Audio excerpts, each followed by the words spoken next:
The first warning sign your leg is losing strength isn't pain. It isn't afternoon tiredness either, and it isn't a fall in your bathroom. It's a movement you stopped making without ever deciding to stop. Nobody warned you, and it didn't leave your life all at once. It has to do with the distance between your body and your living room floor. You may not have closed that distance even once this year. Don't do anything right now. Just sit here with me. Today, I'll show you 6 habits that fill the morning for millions of older adults in Japan. None of them needs a gym, and number 1 is the one almost nobody your age still does. I saved it for the end. For decades, they told us the Japanese age better because of genetics. Then, it was the fish. Then, the green tea. You've heard this on television, and maybe you believed it. But anyone who walks into those homes sees something else. The difference that weighs most on your leg isn't on their plate. It's in the floor, the front door, and the height of the table. The entry of a Japanese home sits low with a step right there. Their leg works dozens of times a day inside the house. He doesn't call it training. He calls it Tuesday morning. Your house was designed with a different idea in mind. That idea says sparing your leg is the same as caring for your leg. The billion-dollar convenience industry sold you that as progress. Everything on one floor, smooth flooring room to room, your car in the garage. Nobody lied to you. Nobody showed you the bill. Every step taken out of your routine was a workout taken out with it. It happens quietly. It doesn't show up in your blood work, and it doesn't fit a 15-minute visit. And there's a sentence you may have said in your own kitchen. Sitting on the floor isn't for my age anymore. That sentence sounds like humility. It works like a sentence handed down. Before you decide it's too late for you, hear this. In 1994, 100 nursing home residents entered a study. Their average age was 87, and many used a walker to get around. Only one group did the strength training for 10 weeks under supervision. In that group, average strength rose about 113%. That was 100 residents in a clinical, supervised setting. That's not a promise of results for you. It's proof that old muscle still answers. None of the 6 habits needs 30 minutes. They all fit in the first 20 minutes of your morning. Now, habit number 1, the one I saved for the end, is different. It takes about 4 seconds, costs nothing, and hardly looks like exercise. It's the distance between your body and your living room floor. In a study of more than 4,000 adults, 2 stories showed up. The story of those who still did it and those who no longer could. I'll tell you which it is and how to bring it back without getting hurt. I'm not bringing you internet opinion here. 2 cohorts published in the European Journal of Preventive Cardiology support the main habit. A STEP survey published in the journal Nature supports another one. And NHK, Japan's public broadcaster, first put this program on the air in 1928. Before we start, tell me one thing. Where are you watching from and how old are you? Habit number 6, the step at the front door. In a Japanese home, the entry has a name, the genkan. It's a lowered floor where he sits to take off his shoes before stepping up. Your single-story house was sold as the safest one for you. Everything on one level, no steps at all, and that sounds reasonable. But after 60, that floor plan charges you a quiet price. Here's why. Stepping down isn't the same work as stepping up. Going up, the muscle pushes your body upward. Going down, it holds your body and works by braking you. That braking job is the first one you lose. Stepping down also asks your ankle to bend well forward. Press both feet into the floor right now, sitting in your chair. Feel your thigh tighten? That's the muscle that works on your way down. You step off the porch and your hand reaches for the frame on its own. That's not a lack of nerve. It's your brake asking for work, your body telling you what it needs. They don't avoid the step. They use the step. If you're at home here in the States, that one step into your garage or up to your porch works perfectly. Use it, and it becomes the morning moment your leg works. Always keep a handrail or the door frame within reach of your hand. If you use a cane or a walker, do this with someone nearby. And if you've fallen in the last 12 months, don't try this on your own. The most common mistake is going down in a hurry and dropping your body onto the step. Instead, go down slowly with your hand firm on the support.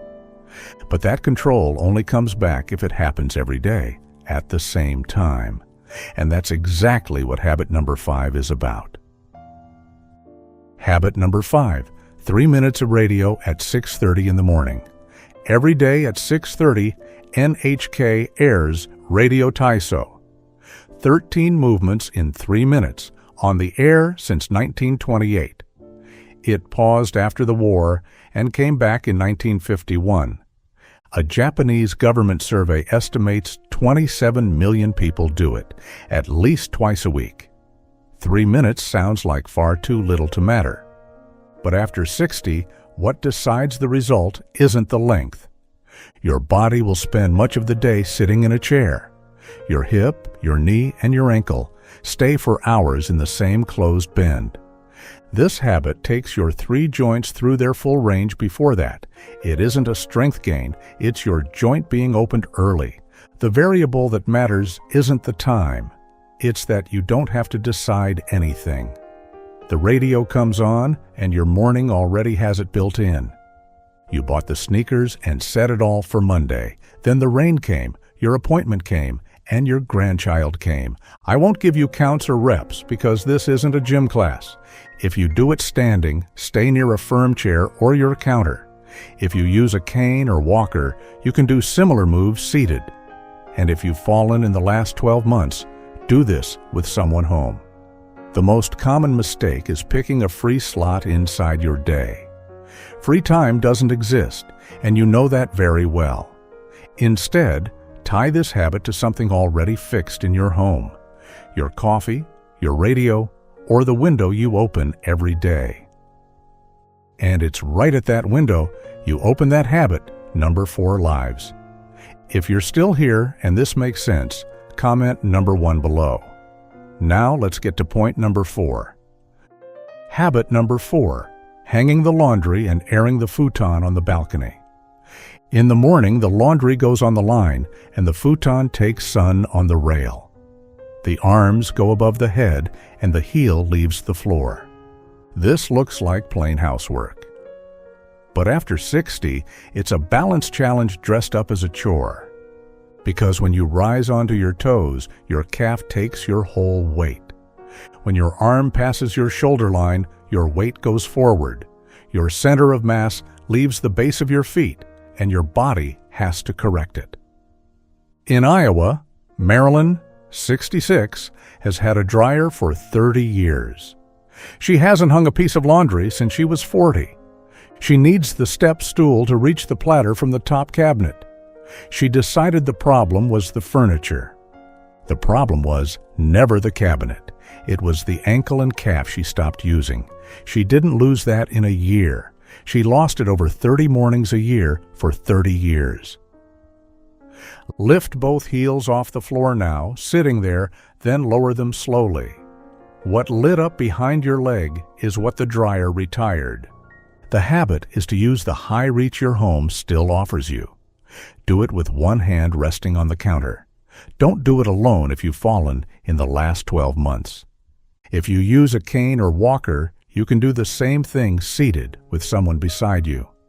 The most common mistake is doing this in a hurry with no support. Instead, go slowly with your hand on the counter. The dryer was just one thing that came into your house. Another arrived on 4 wheels, and that's what habit number 3 is about. If the video is helping you, leave a like and subscribe to the channel. Habit number 3, the short trip made with your body, not your car key. The store, the station, and the post office sit within walking distance. The car was a huge step forward for your generation, and that's true. But after 60, it carries off the last load your leg used to get. Your bone and your muscle answer to the load you place on them. Each step you take is a small dose of that load. What counts is the day's total, not the single session. In Ohio, Ray, 73, has a 2004 pickup.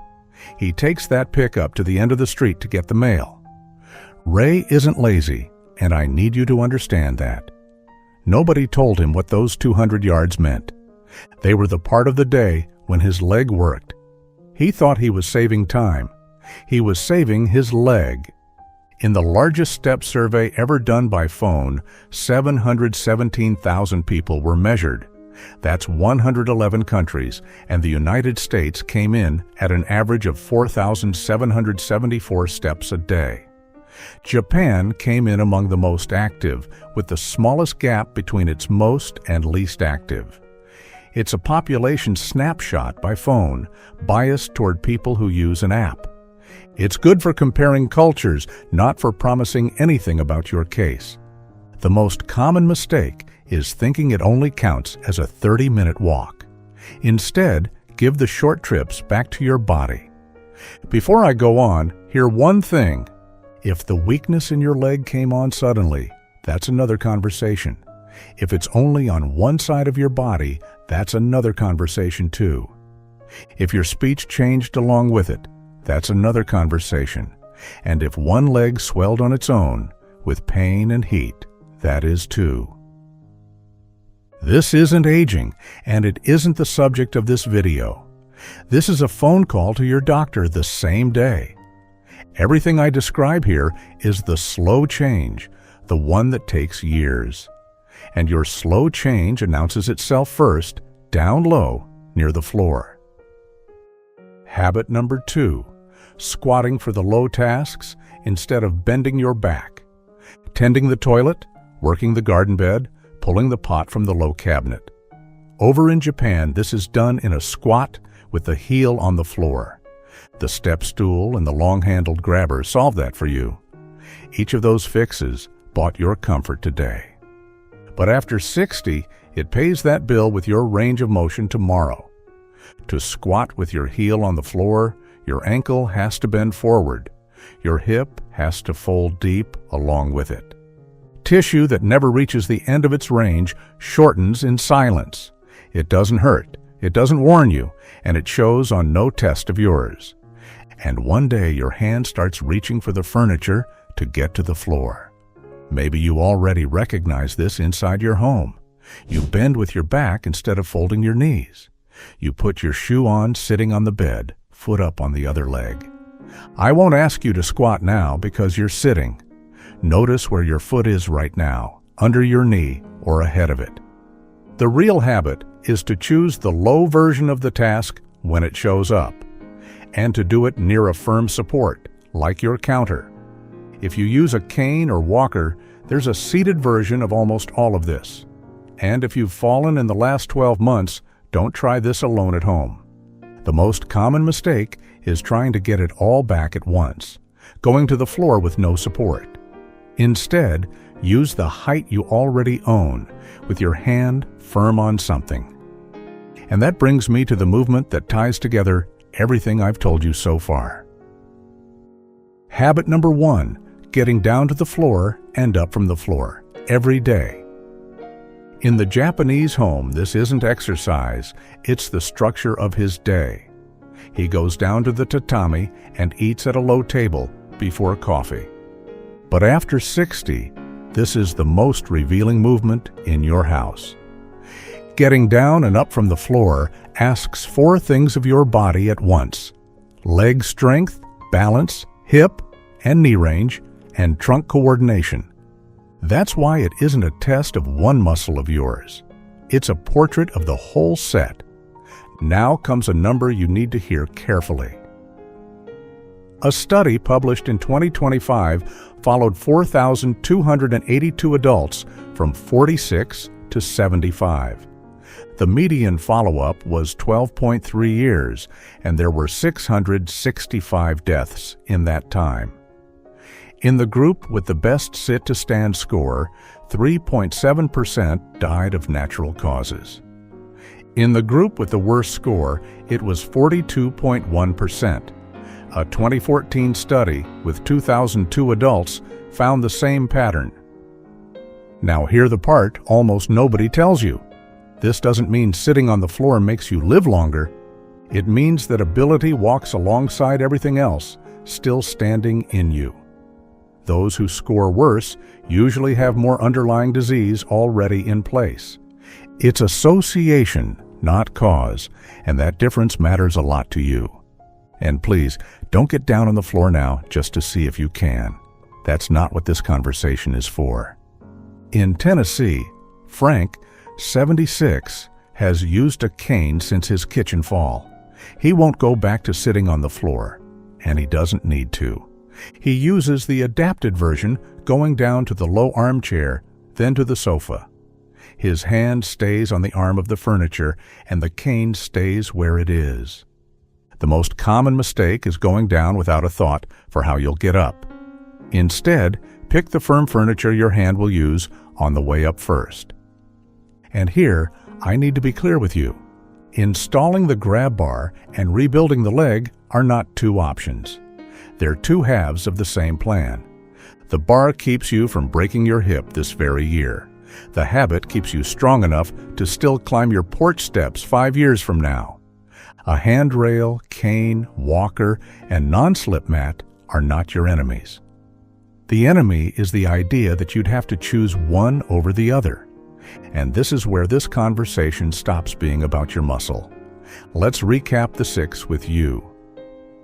Habit 6, the entry step, which trains your way down without calling itself training. Habit 5, the 3 morning minutes with nothing for you to decide. Habit 4, the high reach at the line, your balance dressed up as a chore. Habit 3, the short trip on foot, which gives load back to your leg. Habit 2, the low task done in a squat, which keeps your range alive. Habit 1, getting down to the floor and up, your way and with support. Remember the nursing home, average age 87? In the group that trained 10 weeks, average strength rose about 113%. It was a clinical setting, supervised, and it was 100 residents in the study. That's not a promise of results for you, but it answers your question. Your question is whether it's still worth starting at this age. I won't give you any tests today. Just one question to carry into tomorrow morning. Between waking up and finishing your coffee, how many times did your legs hold you? They didn't carry you side to side, they held you up. Tomorrow you count, and you write that number down somewhere. Then look at these 6 habits again and choose exactly one of them. Don't choose 6, choose just one.